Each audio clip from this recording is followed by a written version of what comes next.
I just...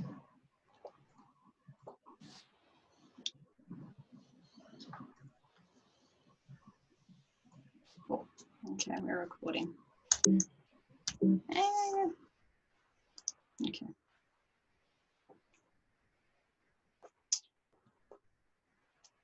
Wonderful. Morning, Jeffrey.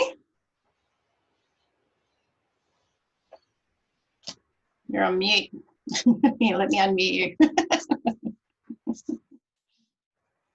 There you go. Good Morning. morning. How are you? You're well? Yeah, yep, all good. Busy, but good.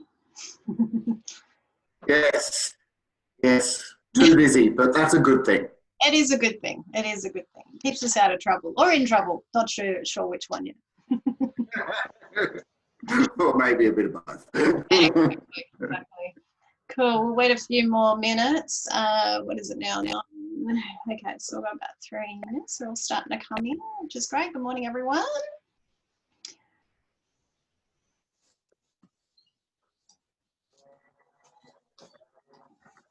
They're all being good little people and keeping their videos off.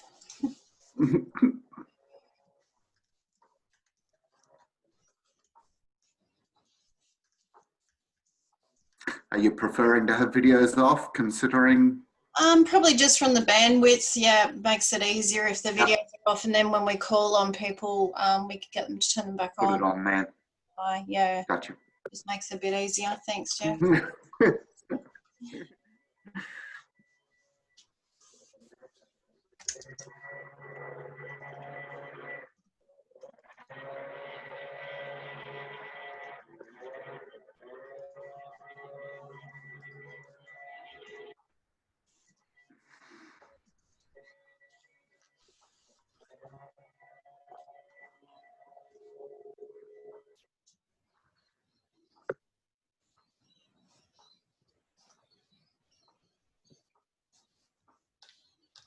Okay, 1, 2, 3, 4, 5.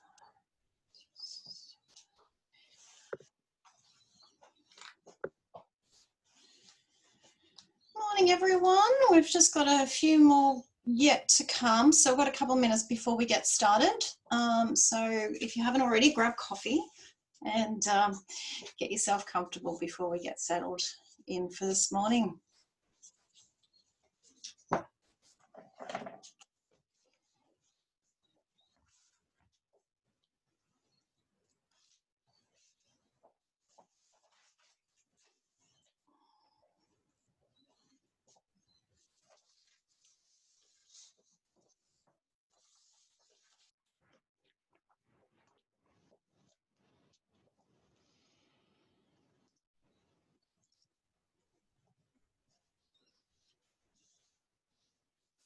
Fabulous, got quite a few coming in now, so thank you so much for being here this morning. Just a reminder to keep the videos off if you can until we get started, just to help with the bandwidth and the internet connections. I think a few of you got the storm last night. I know we did here, so hopefully nothing was damaged and your internet's working perfectly, or as good as it can anyway. So I just got a few more coming through, which I can see they're entering and getting sorted. Just a reminder also that we're also recording this, so if anyone misses out on being part, they can certainly review it on our website, and also just let you know that we are recording so that you're aware.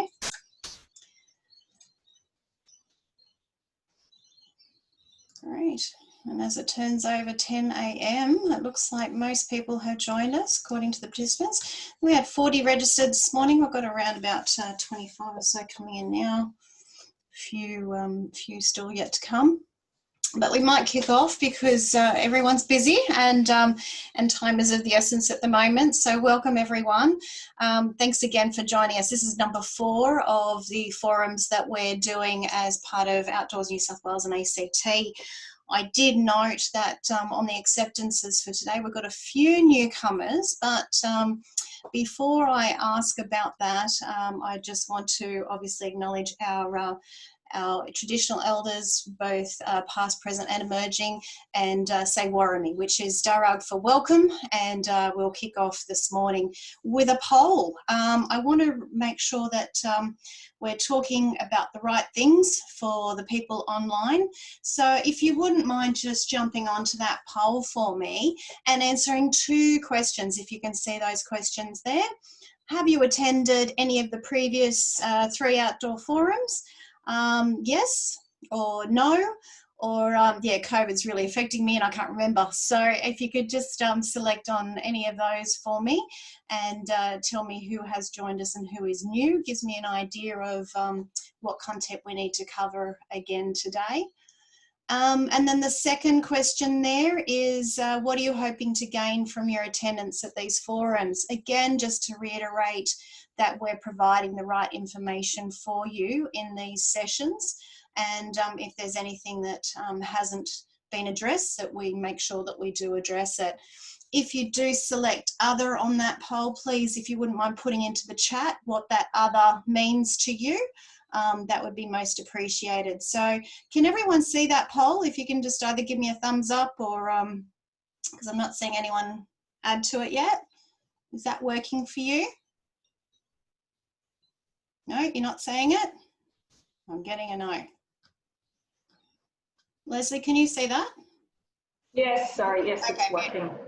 Wonderful. So the responses are going in now. Okay. Wonderful. Yeah. Wouldn't mind just selecting 1 and 2 for me. Sometimes I feel like I'm talking to a wall because there's no one I can see. Wonderful.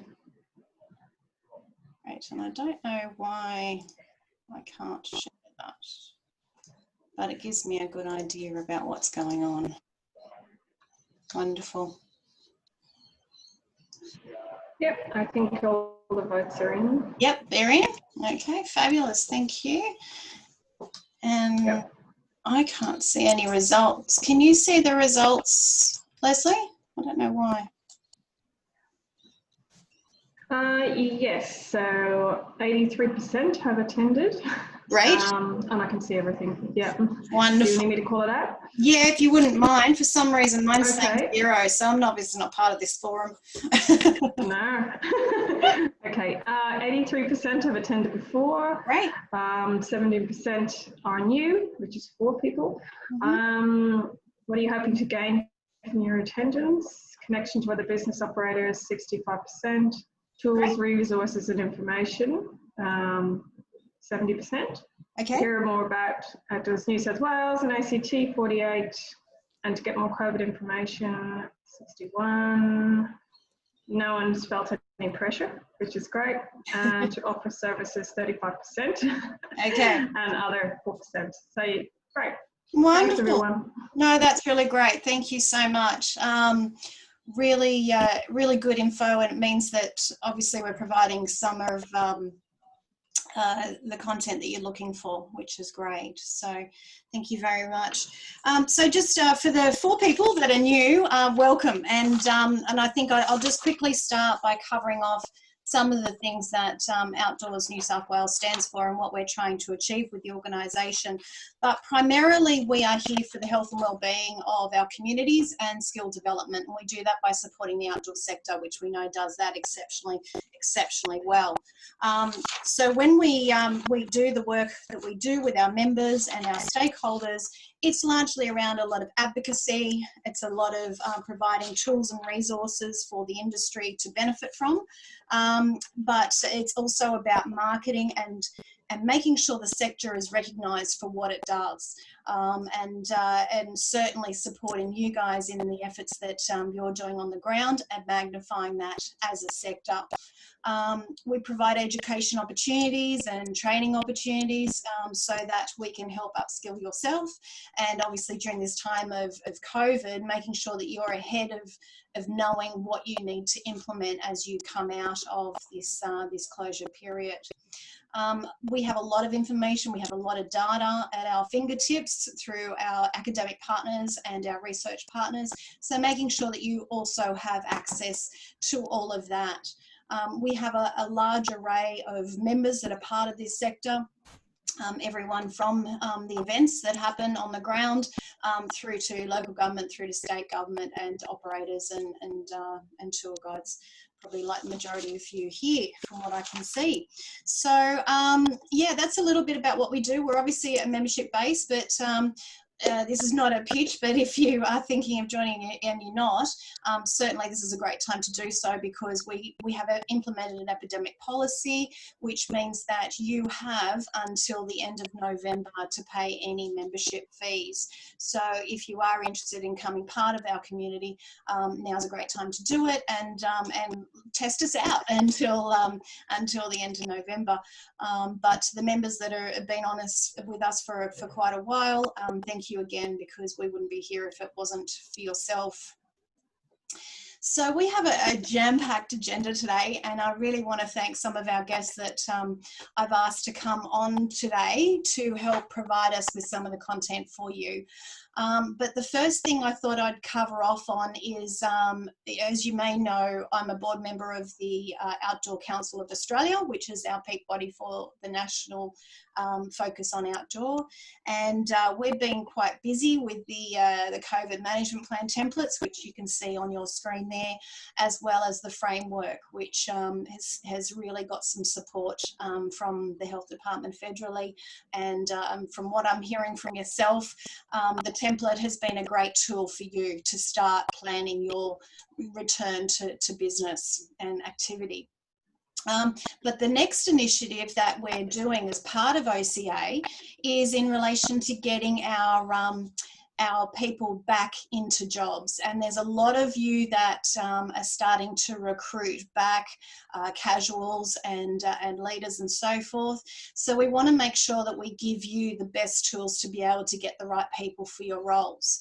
I'm really interested to hear, if you wouldn't mind putting in the chat, if you're thinking about putting some job adverts out soon, or if you have already, if you wouldn't mind throwing into the chat to let me know, because this is a key focus of OCA, to make sure that we are getting a big exposure for the sector when we're trying to recruit the right people, and be consistent with where we're directing people to get access to that information. Fabulous. There's a few of you planning to advertise. Great. So wonderful. We have decided through a selection process that we are going to go with seek.com.au. So if any of you are using Seek for your roles, we now have an agreement with Seek that we are going to have our own unique link for outdoor recreation, education and therapy, so that we can harness all of your ads into that one portal, as well as your own tags that you put on your ad. So it's adding value to what you've already done, costs you absolutely nothing. All you need to do is to email us at info@outdoorsnsw.org.au. We'll put that into the chat for you. You just need to email us your Seek ID. So it's just your Seek account number, and we will make sure that that's added to the link that we are building in partnership with Seek. And that way we're increasing the exposure for the outdoor sector and building our reputation for someone that is recruiting and getting some key visits through that portal. It's probably one of the largest portals for job advertising, so we're really pleased that they've been able to help us and come on board and work with us for this. So as I say, it's just starting, but if you have a Seek account, please make sure that you send it through to us, and that we can tag your ads into the portal that we'll be promoting at OCA and at NSW and ACT. So that's the first one on the agenda. Kyle, are you online? I haven't checked the... Yes, you are. Kyle, are you there? I am. Good morning. How are you? Good morning, Kyle. How are you? Good, good. Things are good. That's great. So we had a brief chat about some of the comments from last week's forum. Really keen to hear any updates you might have in that area. Would you like to share with us? Yeah, thanks, Laurie. Hopefully everyone can hear me all right. So I was asked a couple of questions last week regarding some of the, I guess, the restrictions, the COVID restrictions that national parks have placed on our parks and reserves. I had received some emails directly to me, which I've attempted to respond to all. If I have not, just please let me know and I'll definitely get back to you. Some good news yesterday. We went out to all our Parks Eco Pass operators and let them know that they can recommence operating in national parks. Obviously adhering to the social distancing guidelines that are still in place. And then also up to a maximum of 10 people per tour at this moment. We are also looking at, in line with the New South Wales government, the federal government steps 2 and 3, our communications to operators on that aspect. As part of our comms yesterday, we also mentioned that we are reviewing the camping within all our national parks and reserves. So that's good news. We'll be undertaking risk assessments on each of the campsites and potentially putting in some restrictions on the number of people who can camp at each site. We're trying to minimise full groups at campsites, but also ensuring that people are maintaining the social distancing. So if any of the Parks Eco Pass operators didn't receive that or on the phone call today, please let me know. And I'm more than happy to send it through to you all. Great, thanks, Kyle. Is there any questions for Kyle?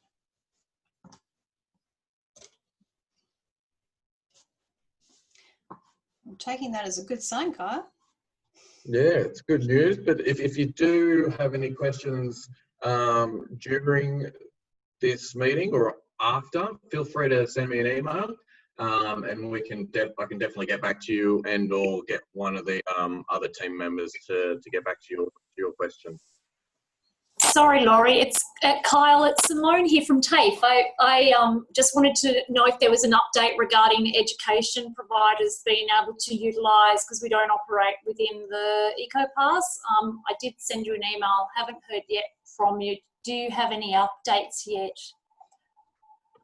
From my understanding, any commercial activities on park can be undertaken from now. So it's essentially all third-party stakeholders, so non-national parks-led tours, etc., can be undertaken in park.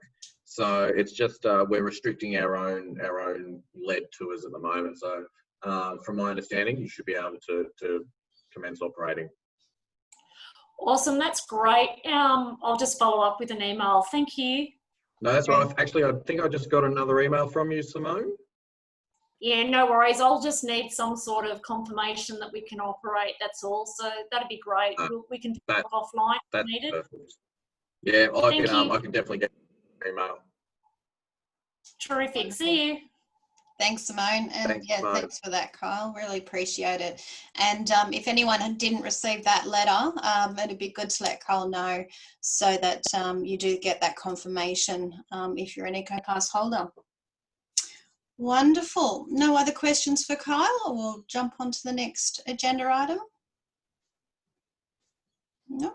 Okay, so as you might remember, for those that have attended before, I've been talking about the Officer Sport Recovery Task Force, which I'm pleased to be a member of to support the department in getting the sector back to operation. I've actually asked Andrew, because I'm sure you're all sick of me talking, to join us today and give us an update from that task force. We're meeting later today, but Andrew, are you online?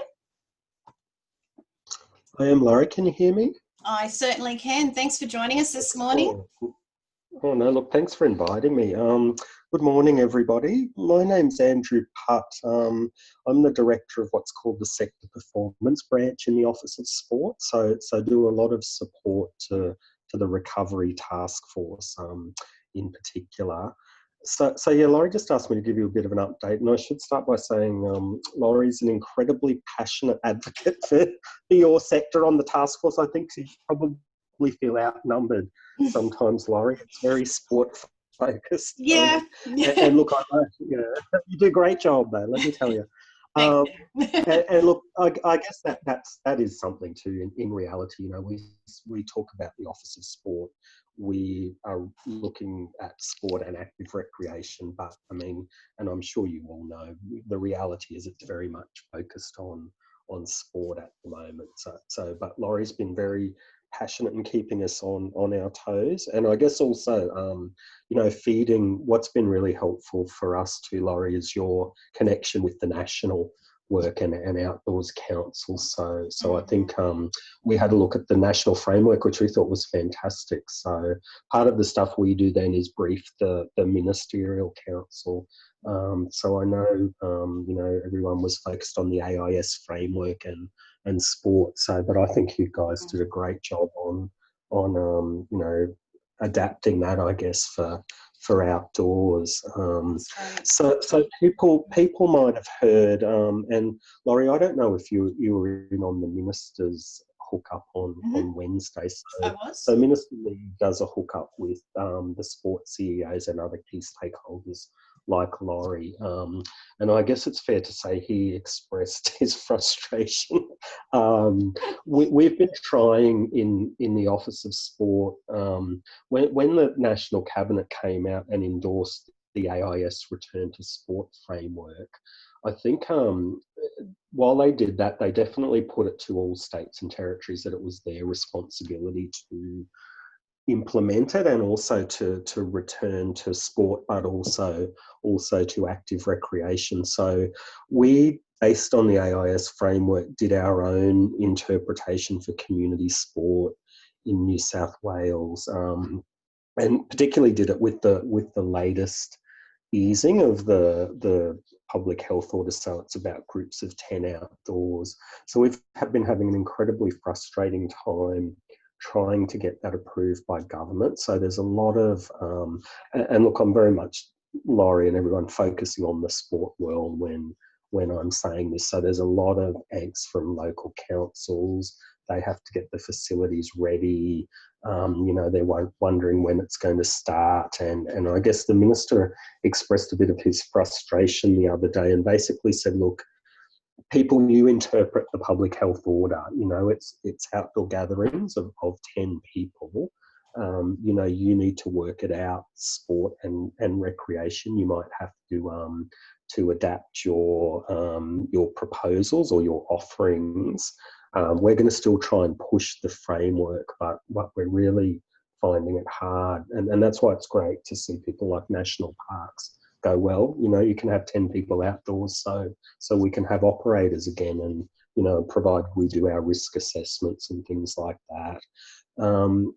So we've been looking at that. We've also been looking at a stimulus package, which sport's been really pushing us for, and Laurie as well gave us some good information about the outdoor sector, which we've all fed into Treasury a few times now. And again, I guess that was the other thing that I got loud and clear, Laurie, the minister's frustration Very with that so. as well. Yes, he called himself Negative Nelly, I think it was. But I guess that is the reality too for us in terms of looking for any kind of financial assistance. So the minister made it really clear that Treasury is looking at, you know, what sort of stuff is already available there, JobKeeper, small business grants. I'm not sure if people on this call were able to access some of that sort of assistance. But yeah, he was again getting a bit sort of frustrated. We're not getting much traction, to tell you the truth, between us in the government. But so that's, I guess, two key areas that we're looking at. So giving guidance to people about how to return. And in that sense, Laurie, to tell you the truth, you're really way ahead of the sports sector. You know, I think your protocols, your guidelines are really helpful. The other thing that we found too, I guess, is the Premier's also made it clear it's very hard for us in sport, and I know National Parks were talking about the phases that the national government's talked about, which is right, but at the same time, the Premier here is being very clear we're different in New South Wales. As our chief executive said the other day, you know, we've still got 400 active cases of COVID in New South Wales. So the Premier's been sort of very clear on we're going to do our own thing and we're going to ease the restrictions as it's appropriate to New South Wales. So we're trying to use things like the national things for guidance, but at the same time, I guess in the sport and active rec world anyway, we're struggling about how we can give anything in the future. And so sporting organisations at the moment are kind of doing their return to sport plans and saying we want to do this in such and such a time, and then we're moving to this phase. So we're trying, we've got a process where they can ask for exemptions or give us their return to activity plan. And there's a cabinet committee that's been set up to look at that. And that's why, in a sense, I guess, you know, you've got some really good resources and frameworks, Laurie. So I think you've done a great job on that. So one of the big things that the group's been doing, which Laurie's involved in, is developing a recovery plan, we call it. And it's really to go to government, I guess, to look at, you know, what is the needs of the sport and active recreation sector and what's the plan for recovery. When we first started to do it, we kind of sniffed the political wind, I guess, for want of a better word, and resilience was the name of the game and the flavour of the day. So people would have seen there's a Resilience New South Wales agency now that Shane Fitzsimmons, the former Rural Fire Service head, he heads up. So we kind of went, look, this is the way to go to position our sectors back in the world. So we've developed this sort of framework, I guess, for recovery based on this. So we've got 3 phases, which is survive, adapt and thrive. So it was very interesting. So sports just went, oh my God, we've just got to survive. We can't focus on anything else. Well, I shouldn't say all of them, but you know, a lot of them were saying we can't focus on anything else. We need stimulus. We need all of this. So the plan's very much focusing on survival, which is, you know, the immediate crisis response. But we're also trying to move people, I guess, onto, you know, how can you adapt? What does it mean to reopen when you're, you know, limited to 10 people, particularly for sport? I reckon your sector is probably a bit more agile, to tell you the truth, and, you know, sports focused on the way it's done things. So it's a bit of a challenge now to sort of have modified offerings and things like that when you can return to train, which is essentially the stage we're in now. What do you do? How do you keep engaging people? So I'll just talk a bit, I don't want to go too long, Laurie, but just some of the things. Okay, the things we've been looking at, I guess, in the work is really, you know, continual making submissions to Treasury. So we've engaged some consultants who've been successful in other states in getting a stimulus. So they've been helping us. One of the other things, and I'm not sure whether people on this call provide the services, but the Active Kids voucher is a big issue for the sports sector. So, and I would say, if you provide some kind of sort of physical activity program for kids, if you don't, I'd really encourage you to look into the Active Kids vouchers, because that essentially provides $100 twice a year to parents to use towards the registration fees for physical activity programs. And I guess this is, for us, this is something really different. And we've kind of, which is different to what we usually do, we've just taken the approach that everybody's eligible for this. So it's not just a state sporting organisation, it's not just a sporting club, as long as you can provide a program of physical activity for kids. So one of the big things has been sports have really wanted, so parents have used their voucher. What happens is, you know, they get a discount from the registration fees, but then the sport organisations claim the money back from the government. So that was a big issue for them. So they've had the $100, which they got back from the government, but the programs have been postponed or cancelled. So one of the big issues for them was whether the government was going to ask them to then refund that payment for the vouchers, which we finally clarified that wasn't the case. So that was a really important thing.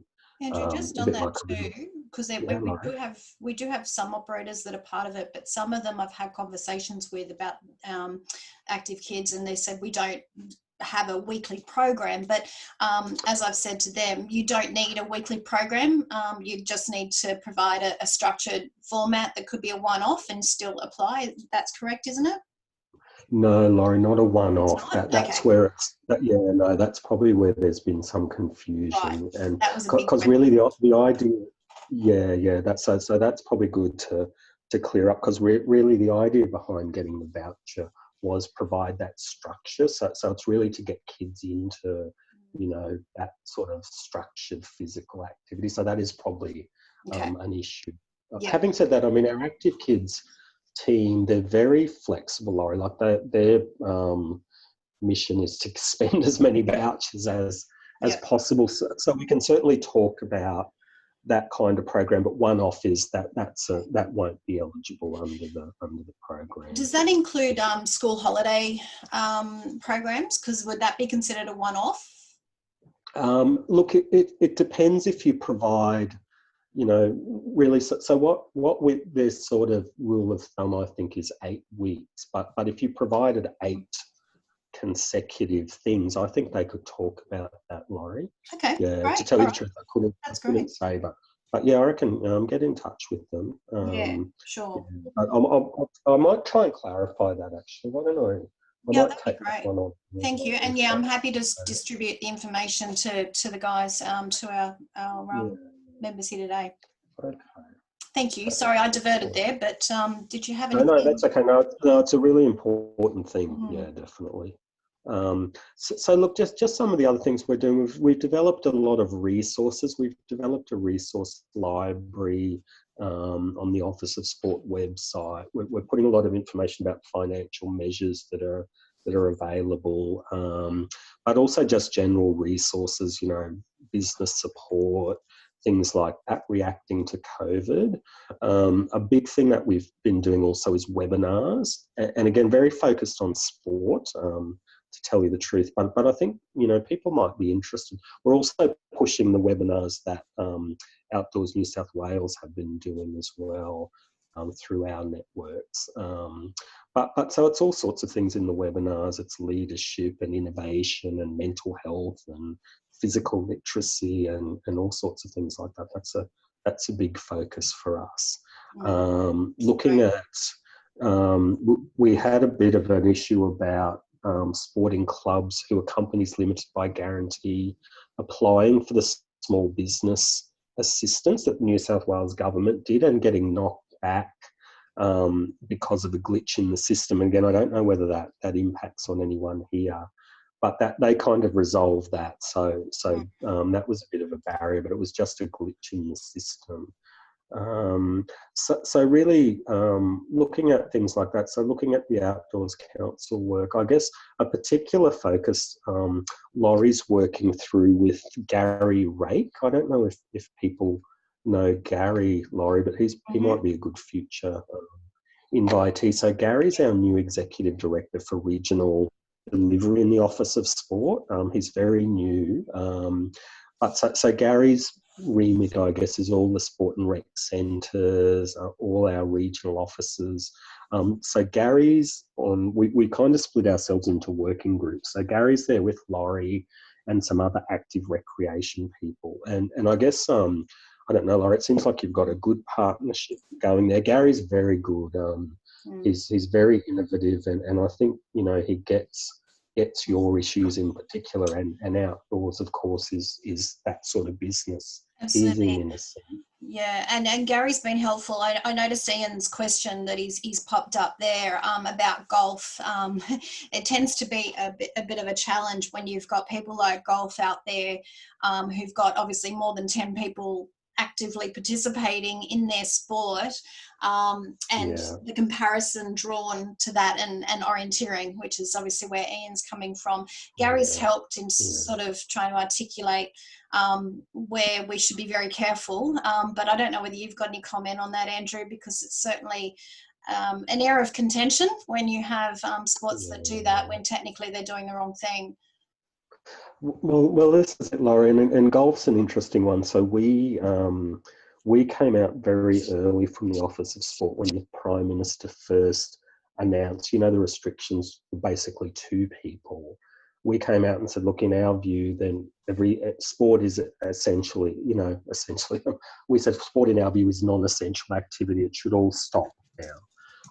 But that was the wrong answer, certainly from the Premier and the government. And golf and tennis were particular things. So they were able to do 2 per hole. And so now they can do 10 per hole. But yeah, that's where it is a bit murky, I guess, is what is an outdoor space, how big of a gathering. And that's where I think it's very difficult. That's what we tried to do with our guidelines. Certainly for sport, it's a bit harder for outdoors. Is to say, a football field, for example, we could have 2 lots of 10 on a football field, but that's where it is, difficult for something like. Yeah. Andrew, Yep. Yeah. Who was that? so Ian here. Oh, if hi, I could just have 1 minute with Andrew, please. please. I spoke to someone at Golf New South Wales, and they said that the 10-person rule for gathering only applies to the clubhouse. It doesn't apply to the course itself. So what you've got at the moment is you can have people play in groups of 4. Now, I play golf as well. I had a round last Friday, and it struck me halfway around that here's a piece of land, 2 square kilometres, open land, some forest, and there are more than 100 people on the course, all well spread, not bunching, not in groups, rarely crossing paths. That sort of sport is allowed. From an orienteering perspective, we have the same setup. We have a forest or a huge expanse of parkland. People go in staggered starts. It's not a fun run where it's a huge bunch creating elephant tracks.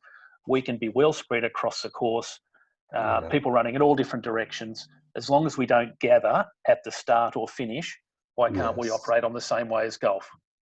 Yeah. So Ian, has someone told you can't, though? Is that? Gary's advice is he has to be very careful, because where there's an opportunity for 10 people, more than 10 people to gather, he could be seen as not complying.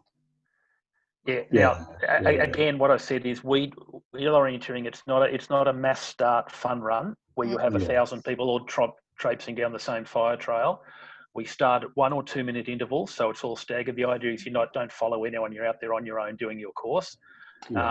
If we said to people, for example, here's your start time, get there 10 minutes beforehand, have a warm up, go and start your course, finish, jump in your car and go home, and there's no gathering, are we allowed to operate under those circumstances?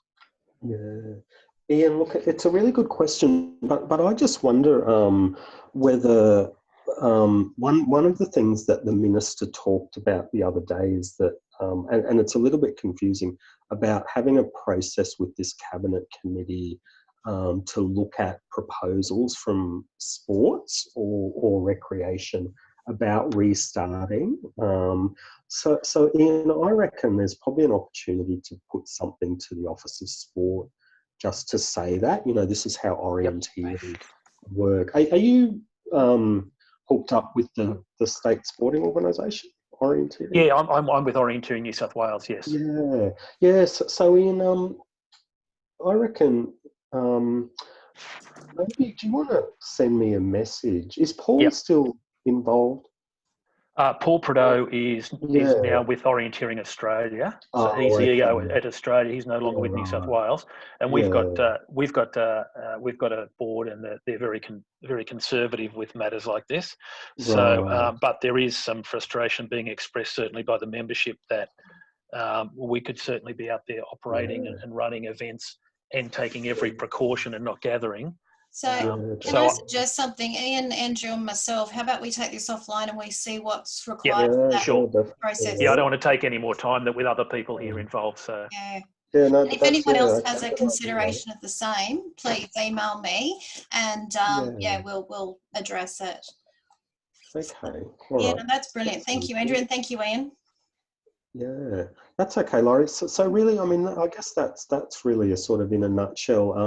The work that Laurie's doing and Gary on their little working group, I think sounds really positive, and we want to. Laurie's feeding us some information about particularly education and you know, what their plans are and how it might impact on outdoors. So we're trying to take that up with them. Actually, Laurie, I don't know if you heard any more, but that was a bit of a comment about the national framework from Yes. Outdoors Council, was that, you know, a lot of it needs discussion with education potentially. Yeah.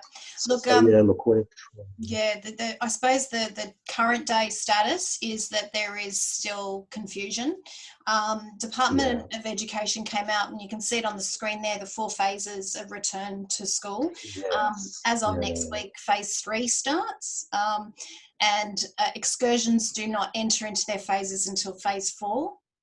My question to them is, at what stage, how long is it between stage 3 and stage 4?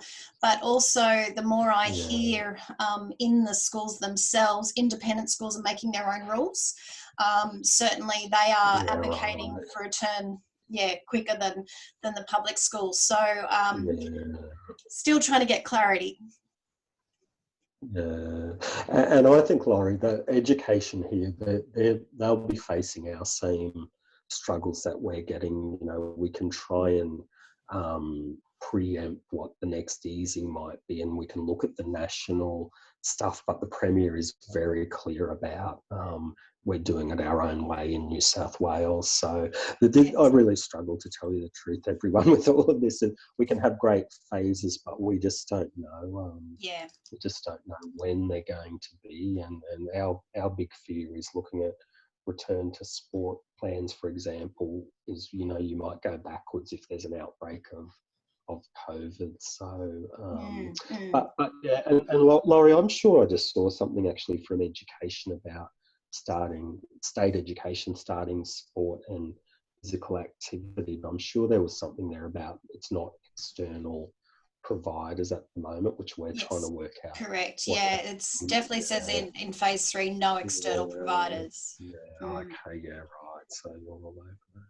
Yeah. Laurie, and I'm just wondering if there's any openness in Department of Ed and your discussions with them to make some distinction between an excursion that might be taking, you know, 200 kids on an economics excursion to the local Westfield, and taking 20, even 10 young people kind of into the middle of the wilderness and staying in tents, which is, you know, arguably has a lower risk. Great point, Nathan. Yeah, absolutely. School. Like, are they willing to engage in that conversation? Look, I don't know, Nathan, but Laurie's pushing that. I was just going to say you are pushing that, definitely. So I don't know, Nathan, to tell you the truth. I think Gary's kind of trying to have those discussions, but yeah, that's Laurie often draws that distinction when you talk about excursions. I think Gary and I are heading into the department at 2 different angles and saying the same thing, which is great. So exactly what you said, Nathan, distinguishing between an outdoor classroom versus an excursion. Is there any difference from their mind? At the moment, we haven't had any clear response to that. They see our point, but they haven't responded formally. Cool. Thank you, Andrew. That's probably it from me, really. Right. It's like I say, Laurie's very passionate, and we've got another meeting this afternoon, and you're certainly flying the flag amidst a sea of sport people. Yeah. Actually, Paul, do you want to just mention what you've written there? If you've got a microphone. Yeah, well, I was just trying to document. I got just an email from a friend of mine who's a teacher, and the New South Wales education guidelines, where previously everything has only ever talked about excursions. There was actually a specific reference to no school camps written in the what you can't do section. So give me a minute, I'll try and find it, and I'll post it in the chat. Thank you. The good news is that ACT are certainly looking at instigating camp soon or excursion soon. So Dan, are you online? Did you want to just touch on that? I don't know whether Dan is here. Let me just check. I can't see Dan, so he may not be here, but Dan certainly indicated that the ACT Department of Education is returning to excursions very soon. So that's good news for anyone that's got Canberra schools that are engaged with their product. Ryan. Sorry. Yep, Jeff? Sorry, Laurie. Mm-hmm. So Dan was online and then he's dropped out. I don't Okay. know why, but I was speaking to him yesterday, and certainly within his role within the department, they were getting things pushed through so that ACT could be out again very, very shortly. We didn't have an exact date, but it looked imminent. Great. Thank you so much. Thanks, Jeff. All right, we might move on because time is of the essence. So AAAS webinar, you might remember last week's forum, we spoke about the AAAS guidelines and the work that certainly Skills IQ have done in this space. But Liz kindly offered, and I see Liz online, so thanks for joining us, Liz. Did you want to talk to your offer? Yeah, absolutely. I'm happy to run an AAS workshop, and I figure one of the best ways to do it is to start with some time on an overview of what the AAS and good practice guides are, but then to provide some time afterwards to have conversations with folks about what they're wrestling with. If they've started it, where are they finding the tricky bits, and to get a little bit more about to help people with the steps that they're taking to incorporate them into their practices. So typically we would run a webinar. It's an hour and it's lots of me talking to you about what they are, but I thought it might be more helpful for folks who are probably now familiar with them to do an overview on that, and then to have more of a conversation about how you're doing with that, and do you need some help in interpreting something, or even interpreting the new training package to the old training package. That's just one part of it, but I just thought we'd have more time to actually have the conversation to help you folks, if you are taking some time at the moment to revise your practices around the AAS and obviously around COVID-19. Brilliant. Thank you so much, Liz. I can already see people are thanking you on that, and that'll be a great tool. So that for everyone, if you haven't seen it already, David's already registered, 28th of May, which is next Thursday. It starts at 9 a.m. Is that right, Liz? Yep, 9 till 11. Yep, great. So 9 a.m. Eastern Standard Time to 11 a.m. So if you want to register, jump to our website and you can certainly register for that online, totally free. And we can't thank Liz enough for assisting us with that. So thank you very much. The next event that is certainly worthwhile attending is the ABAT Symposium. And I know, Becky, you online? There she is. Right, here I am. Hi, how are you? Good, thanks. Good. Do you want to talk to everyone about the symposium that's coming up? Yeah, sure. So for anyone who's not aware, the ABAT is the Australian Association of Bush Adventure Therapy. So we're a national body that aims to connect people who use the natural world for therapeutic purposes and advocate for the field of bush adventure therapy in general. We hold an annual forum each year, which this year was planned to be held in Tassie in April, has now been postponed until November. But alongside that, or just before that, we were also planning to hold an outdoor healthcare symposium with a bit of a stronger research focus. So what we've actually done instead is to move that to a series of webinars across the month of June. So there'll be 4 90-minute webinars, one each week through June, and then there'll be a full day webinar as well. So the point of the symposium is basically to attract a wider range of professionals beyond just those who are practicing typical bush adventure therapy, to folks who access nature for health in a variety of different ways. And there'll be a really great range of presenters, actually. Really exciting lineup of folks. We've got about 5 or 6 Indigenous presenters from a number of different nations across Australia. We've got presentations ranging from Auntie Judy Atkinson, who's talking about nature as healing space. We've got a horse therapy session, which will be quite interesting via webinar. That sounds intriguing. I'm told Kylie's going to be creative with it. We've also got international speaker who's Dr. Robert Zar.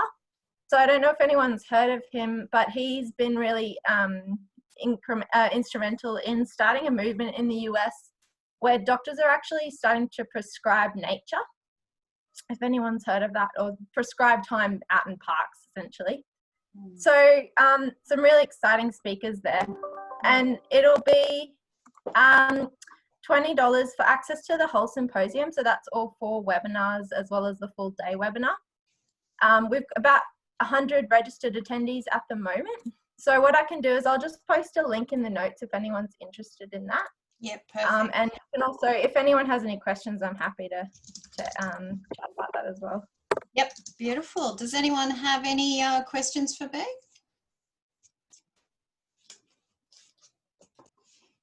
Right. And sorry, Beck, what was the cost again? So it's $20 for any and all of the webinars. Brilliant. Very good So value. you can attend as many or as few as you want. There's a program that's up on, if you look at the link there, you'll be able to find the program. Mm-hmm.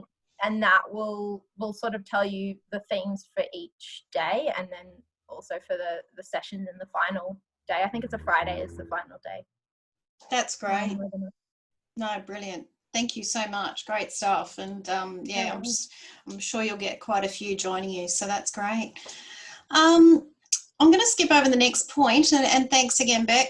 Simone, are you online? I don't want to steal your thunder. Would you like to talk to the training funding? Yeah, sure. Hi, everyone. I'll be really quick. It's actually, I come bearing good news. We just found out late last week, actually, that RTOs in New South Wales for Smart and Skilled funding for the outdoor leadership training package, we've seen an increase in funding that we actually get, which then gets passed on to our students in terms of the quality of training that we can now provide. We've had no increase in funding since Smart and Skilled came in, which was about 6 years ago off the top of my head. So we were hoping for a 20% increase at best, and for Cert 3 outdoor leadership, there's been a 25% increase in funding for the RTO, and for Certificate 4 outdoor leadership, there's been a 37% increase in funding. Now, this just means that we can continue to operate, because we were, especially for a larger RTO, we were really finding it challenging to make the dollars fit what we were needing to train. So I think that this is a really great thing for our industry, and you know, it's gone from, for example, we were getting $8,100. I wish we were getting $81,000 a student. $8,100 for a Cert 4 student, and now we're getting $13,000. And that's spread over the course of the qualification. It includes all of our expenses, costs, etc. So you can sort of see that it's a really big win. And we started sort of advocating back in October last year, and I have used sort of assistance through Skills IQ, through Outdoors New South Wales, and yeah, it's somehow happened, which is really, it's great, and it's very hard to get an increase in funding. So yeah, I was just thrilled for all RTOs. Yeah, brilliant. Thank you for sharing that news. And when you rang me, it was just so great to hear, after I think my predecessor spent a lot of time helping in that space, as well as a lot of people. So well done, and credit to you and your efforts as well. Wonderful. We might jump to the next one, which is a bit of information. I don't know who is registered with the Quality Tourism Framework, which is the accreditation program, largely driven through ATIC, which is the Australian Tourism Industry Council. But just an FYI, if you are accredited through that system, they've come out with a COVID accreditation. So it's part of their system. You could actually get a logo that you could use if you are accredited with that system. If you've got questions on that, I suggest maybe just email me directly or put it in the chat, and I'll certainly get into contact with you after. It's quite a structured program. It's a quite onerous process, but happy to share if anyone wants to go through that process. Or is anyone online that has already gone through and got their COVID safe logo from the Quality Tourism Framework? You can jump that into the chat if you have. The next one there is the referral network. You might remember our conversation last forum, and I think it was the forum before, in relation to people getting back to business and not being able to provide the services to the multitude of different inquiries that they are getting, and having a referral network established in your local vicinity. Pleased to say that we're progressing that, so we'll have a link that will go out on our newsletter today to our subscribers, which will ask you to join that if you want to. So you can jump onto the referral network and your details will be shared in your zone, your regional area. That way, if you cannot take a booking from someone because you're full, we'll be able to provide you a list of people that really want to share with you those referrals. So make sure you keep an eye out for that, and if you're interested, register onto that on that directory. I'm going back to the COVID management plans and challenges. We spoke before about the template that Outdoor Council of Australia have provided. I've spoken to some of you, and thank you for your great feedback. It seems like something that's working for you and is able to answer some of the questions or help direct you in the responses that you need to make as a business. But I'm really keen to hear maybe some of the challenges or some of the successes that you've had that you could share. As we know, this is called Connect and Share. Share your content with each other, and see if there's any innovations that have come out of this, or any problems that you would like to ask the network to help solve. I know we spoke last week about the steel and how COVID is transmitted on steel for the longer periods of time. So, you know, how we're managing that sort of process.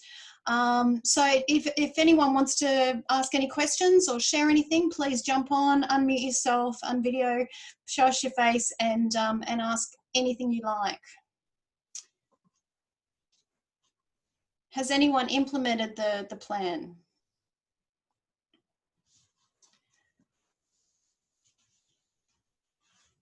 Hi, Laurie. I have a question more generally. Yes, Ian. Okay, been doing a bit of reading about COVID-19, and there are only a handful of cases that have been proven where the infection was transmitted in an outdoor area. Mm-hmm. So pretty much all the infections occur indoors when people are indoors for a long period of time, more than 20 minutes, more than 30 minutes. Yeah. So given that is the science, and that's not in dispute, why are there still so many restrictions around sport? Wish I could answer that for you. It comes down to the health advice that's being dictated from the government and implements the public health orders. So as you might know, and I think I've shared the link with you, legislation.nsw.gov.au is your Bible, because that's going to save you from issues of legal breach.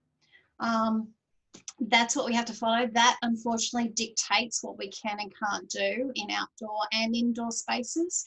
So I certainly hear you, and we are advocating for the next phases, because we can't change law per se, but we can certainly influence where the next public health order may rest. And that's where a lot of our time is spent. Concentrate on what you can change and not what you can't. So certainly that's together with Andrew and the recovery group, as well as our own efforts in advocacy. We're trying to focus on that next public health order before it's set into legislation, to help alleviate some of that. But I certainly hear you, Ian, and yeah, it's something we're using a lot. Did that answer your question? Yeah, that's fine, Laura. Like, I understand. I understand the side of the cautious nature that the government's taking, because we don't know the true nature of the virus. But the science is that if you're in an outdoor area, you're not going to get it unless someone is coughing over you for 10 minutes non-stop and you don't move away from them. Yes. Yeah, absolutely. But thank you for the question. Thanks, Brian, for putting that link up there. That's great for the AAAS. You can also find off our website. Leslie, I don't know if you want to throw our website up there as well, show you all the different events we've got. Hugh, thank you. What have you put up there for us? Are you online, Hugh? There you are. Yeah, I am. Thanks very much for the return to work document. That's actually got us going, and I was out on the rock 2 days ago, which was pretty fantastic to be able to get back out there. I remember last week we were having a bit of a chat about some of the roping specific stuff, and Dave, I think you mentioned some PETSOR guidelines, and I did a bit of digging after that, and I thought it might be worth sharing the DMM stuff. It seems a little bit more appropriate to the gear that we're using, maybe not everyone else, but that we are. And I just thought it was a good resource that might be helpful to everyone out there. Yep, no, that's brilliant. Thank you. And I just posted the Safe Work Australia rules for cleaning various types of surfaces as well, which is a good link for doing your planning. Wonderful, David. Thank you. There's also some good links on the OCA website as well as our website to other tools. I know that manufacturers' guidelines are also coming out thick and fast. So yeah, certainly look towards your manufacturer's recommendations as well. Michael, this document's coming from American perspective. So sorry, Michael, do you want to just quickly talk to that one, the Alliance Collaborative?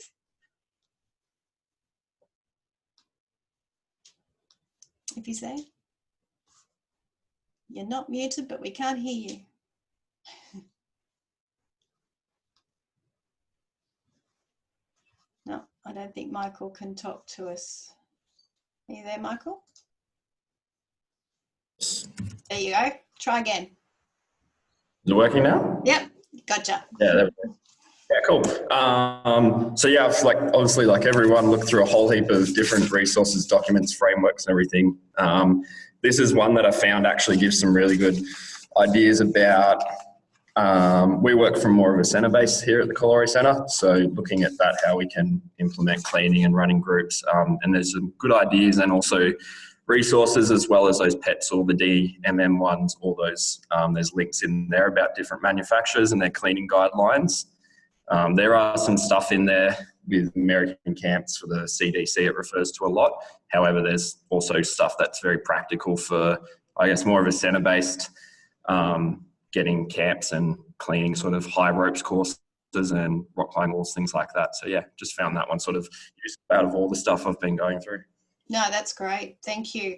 And that's the key is sharing what we find so we can find the right solution for each one of us. So thank you.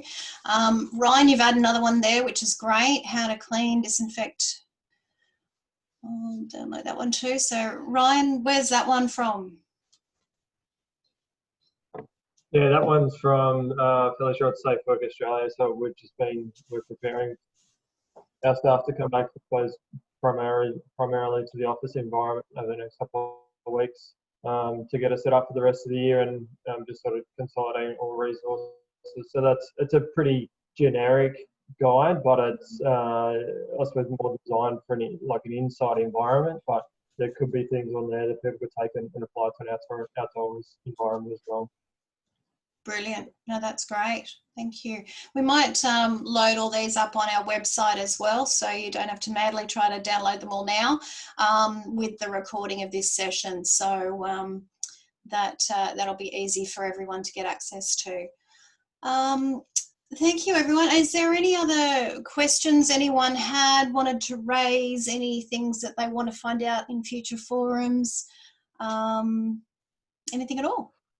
I remember last week we were talking and either I've gone mad or somebody mentioned that there was potentially some funding available from Safe Work Australia South Wales. Yep. My words this morning. Safe Work New South Wales Yep. To sort of potentially help us manage some COVID stuff. I've had a bit of a look and I couldn't find it. I was just wondering if somebody I'll could put find me the out of link my for you. misery. It's not a huge sum of money, but it's $500 that you wouldn't have had prior. So certainly I'll send you that link, Hugh. Thanks, Laurie. No problem at all.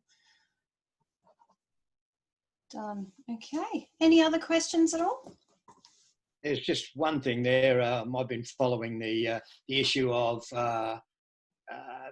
casual workers that aren't actually casual workers, Right. and there's just been a court decision on a mining worker that might affect industries generally. So we need to be sure that if we're employing people, that we're actually employing people correctly under the law. Otherwise, we might end up having to pay back quite a lot of money at some stage of the game.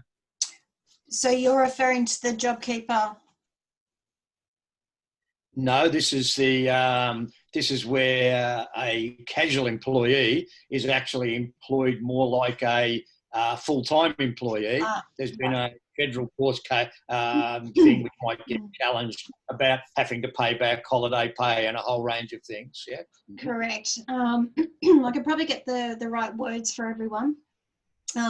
However, if you have a casual employee that works regular hours for more than 3 months, they are considered to be a permanent employee according to the law. So you're dead right, David. That's something that you've really got to be very careful with.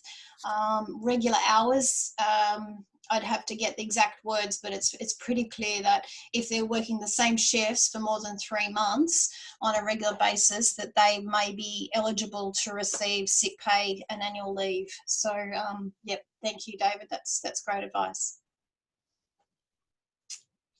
Warren, any requirements for dining rooms? Are they still the same 4 square metres and 25% occupancy?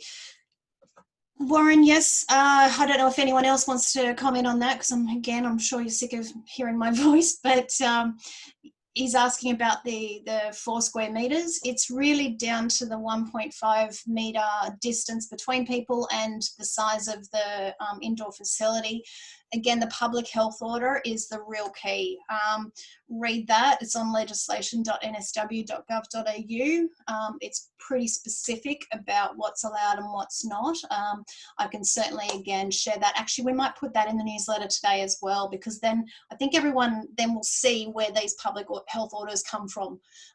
So that may help, Warren. Does that answer your query? Did you want to ask anything else on that one? If you have a microphone. Warren, you there? No?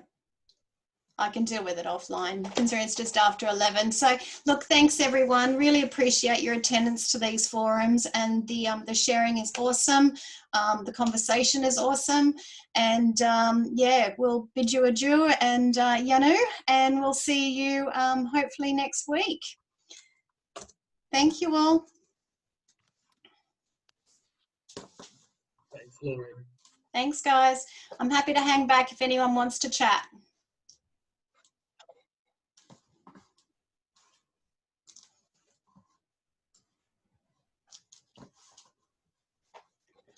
Thanks, Kyle. No worries. It was always good to be part of it. I think they're definitely worthwhile. Yeah, no, really good to have you and the information. And yeah, it's really important for the sector that we have these.